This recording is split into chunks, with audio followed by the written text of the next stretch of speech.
Is God real, and who or what is it? Most people don't know this, but so much of the Bible was cut out because it was seen as too powerful for the masses. This is a known fact. These removed texts were then placed into a book called the Book of Enoch, which the original version is actually illegal in America. Let's take a look at what this illegal book says about God. God is neither here nor there, neither po nor ti, like the Greek philosophers would say. He is seen in all universes. Therefore, you must recognize all universes to see God, and he cannot be seen in the image of your own creative universe, as he is beyond all images. He is beyond all universes, yet all universes function collectively as the brain diagram of the higher order of creation. Can the perpetual form of the planetary mind be so vain as to suppose that the universe does not exist beyond the scope of its own three-dimensional matter-energy body? Has no one spoken concerning the end of this age in which illusions of corrupted mind energies will cease to function in thoughts and forms? These ancient biblical texts are telling us that God is not a person, and it would be vain to believe it is. No wonder why God couldn't come down from his throne. Because God is the universe. Now I see why it was taken out the Bible, because imagine if people knew this. This is gonna surprise you too, because quantum scientists are now in these recent years coming out and saying that their studies are proving that the universe is a form of consciousness. So the cosmos is literally alive. We are in a giant living being.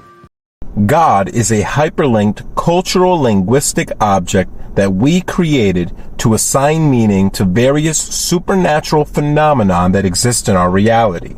The word God comes from Gott, G-O-T-T in German, which means the Spirit, the Great Spirit. But before the German association of God, there was various words that meant breath and spirit simultaneously.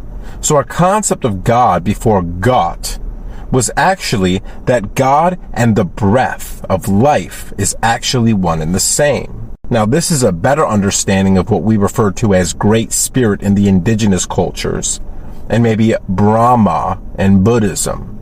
As far as a God that's a local God, that's God of the earth, God of humans, then we have to look to these ideas of the Elohim, capital L-O-R-D, Lord, and the Anunnaki themselves. In this analysis, in the analysis of gods like Yahweh or Dagon or Marduk or Ninhursag, these seem to be either extraterrestrial or interdimensional beings in local time space. So not a god that exists in everything or outside the universe, but these lesser gods that sort of ruled and lorded over human beings at various times in our ancient history.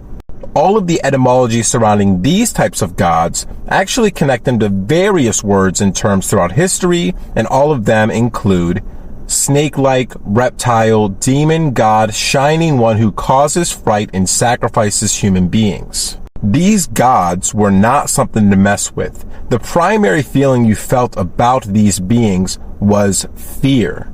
Anything about respect and love came secondary and tertiary. If you'd like to find that true one God, you must do what Jesus and Buddha and various other bodhisattvas from the past told us to do, and that is seek within.